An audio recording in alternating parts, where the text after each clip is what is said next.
నమస్కారం. The state of real estate in India. మన దేశంలో రియల్ ఎస్టేట్ అనగానే ఎప్పటికీ సురక్షితమైన బెస్ట్ ఇన్వెస్ట్మెంట్ అనే ఒక బలమైన నమ్మకం ఉంటుంది. అసలిప్పుడు రియల్ ఎస్టేట్లో పెట్టుబడి పెట్టడానికి ఇది బెస్ట్ టైమా? రియల్ ఎస్టేట్ వాల్యూ, రాబడి, అలాగే క్యాపిటల్ సస్టైనబిలిటీ, వీటి వెనక ఉన్న అసలు వాస్తవాలను ఈ విశ్లేషణలో డీకోడ్ చేద్దాం. ముందుగా ఒక పవర్ఫుల్ మ్యాథమెటికల్ రియాలిటీ చెక్తో దీన్ని స్టార్ట్ చేద్దాం. సరిగ్గా ఒక 10-12 ఏళ్ల క్రితం ₹1 కోటి పెట్టుకున్న ఒక రెసిడెన్షియల్ ప్రాపర్టీని ఊహించుకుందాం. వినడానికి ₹1 కోటి ఆస్తి అనగానే అద్భుతమైన నిర్ణయంలాగా అనిపిస్తుంది కదూ. కానీ దీని వెనుక ఉన్న అసలు మ్యాథ్స్ ఏంటో ఇప్పుడు చూద్దాం.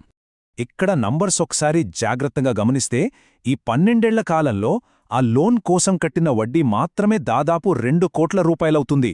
అంటే ₹1 కోటి ఆస్తిని సొంతం చేసుకోవడానికి పెట్టిన టోటల్ కాస్ట్ ఏకంగా ₹3 కోట్లకు చేరుకుంటుంది. అక్షరాలా 3 కోట్లు. ఇది నిజంగా విస్మయానికి గురిచేసే లెక్క.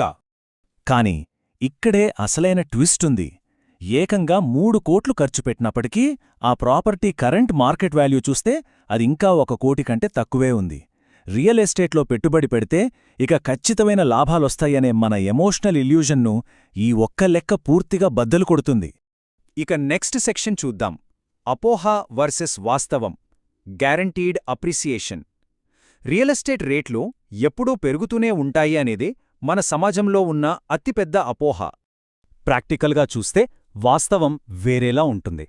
ముంబైలోని నారిమన్ పాయింట్ లాంటి ప్రైమ్ లొకేషన్ని తీసుకుంటే కార్పొరేట్ ఆఫీసులన్నీ బీకేసీకి షిఫ్ట్ అవడం వల్ల దశాబ్దాలుగా అక్కడ రేట్లు పెరగలేదు.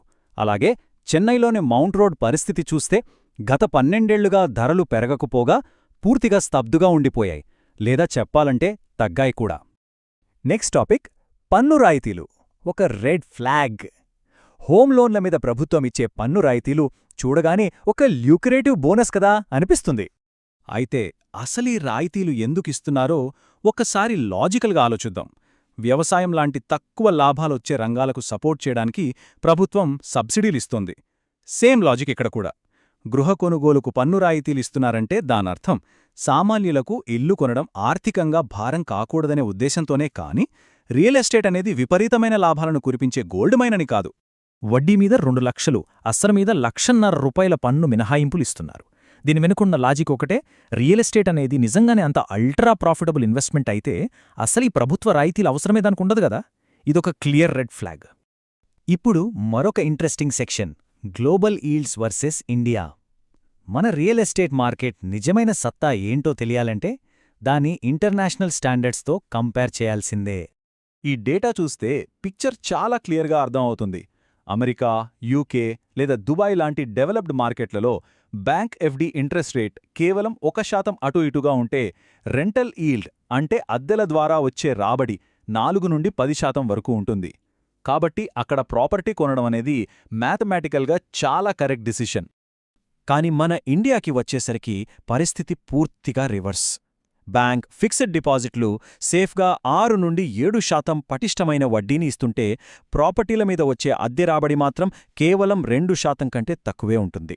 సింపుల్గా చెప్పాలంటే ఇది బ్యాంక్ ఇచ్చే వడ్డీలో కనీసం 3వ వంతు కూడా లేదు. ఇక తర్వాతి సెక్షన్, క్యాపిటల్ అప్రిసియేషన్ ప్రశ్న. అద్దెల ద్వారా వచ్చే ఆదాయం బేసిక్ సేవింగ్స్ కంటే ఇంత తక్కువగా ఉన్నప్పుడు ఇక అందరి ఆశ అంతా ఈ క్యాపిటల్ అప్రిసియేషన్ మీదే ఉంటుంది. 1995వ సంవత్సరం నాటి డేటా చూస్తే నిజంగా మైండ్ బ్లాంక్ అవుతుంది. అప్పట్లో సింగపూర్లో ఒక అపార్ట్మెంట్ కొనే డబ్బుతో చెన్నైలో ఏకంగా 6 అపార్ట్మెంట్లు కొనగలిగేవాళ్లం. కాని నేటి పరిస్థితి ఎలా ఉందంటే ఆ రేషియో కంప్లీట్గా మారిపోయి 1కి 1 సమాన స్థాయికి చేరుకుంది. దీంతో ఒక అతిపెద్ద ప్రశ్న తలెత్తుతుంది. ఈ రేటుతో క్యాపిటల్ అప్రిసియేషన్ ఇంకెంతకాలం కొనసాగుతుంది? మన ప్రాపర్టీల రేట్లు ఇప్పటికే డెవలప్డ్ దేశాలతో సమానంగా పోటీపడుతున్నప్పుడు లాంగ్ టర్మ్లో ఈ అగ్రెసివ్ గ్రోత్ సస్టైనబుల్ అవుతుందా అనే తీవ్రమైన డౌట్స్ వస్తున్నాయి. స్టాక్ మార్కెట్లో ఏదైనా కంపెనీ వాల్యూ కరెక్టా కాదా అని చూడటానికి ప్రైస్ టు ఎర్నింగ్స్ రేషియో లేదా పీఈ రేషియో వాడతాం. ఎగ్జాక్ట్గా ఇదే ఫార్ములాను రియల్ ఎస్టేట్కు అడిగితే ఆకాశన్నంటుతున్న ఇళ్ల ధరలకు స్థానిక ప్రజల తలసరి ఆదాయానికి మధ్య ఎంత భారీ గ్యాప్ ఉందో క్లియర్గా బయటపడుతుంది. సో ఫైనల్గా ఈ డేటా అంతా బలంగా చెప్తున్న పాయింట్ ఏంటంటే రియల్ ఎస్టేట్ అనేది పర్సనల్ లైఫ్ స్టైల్ కోసం, మన సొంత ఆనందం కోసం చేసుకునే ఒక కన్జంప్షన్ చాయిస్ మాత్రమే. దీన్ని అద్భుతమైన లాభాలు తెచ్చిపెట్టే ఫైనాన్షియల్ వెహికల్గా చూడటం కరెక్ట్ కాదేమో. దీంతో మనం ఒక ఫైనల్ అండ్ పవర్ఫుల్ క్వశ్చన్ దగ్గర ఆగిపోతాం. బేసిక్ మ్యాథ్స్ని పక్కన పెడితే రాబడులు ఇంత తక్కువగా ఉన్నా, అలాగే క్యాపిటల్ అప్రిసియేషన్ దాదాపు ఎగ్జాస్ట్ అయినా కూడా అసలు ఈ ప్రాపర్టీల వెంట ఎందుకు పడుతున్నారు? అంటే కొనుగోలుదారులు కేవలం ఒక ఇల్యూజన్లో, ఒక భ్రమలో పెట్టుబడి పెడుతున్నారా? ఒక్కసారి దీని గురించి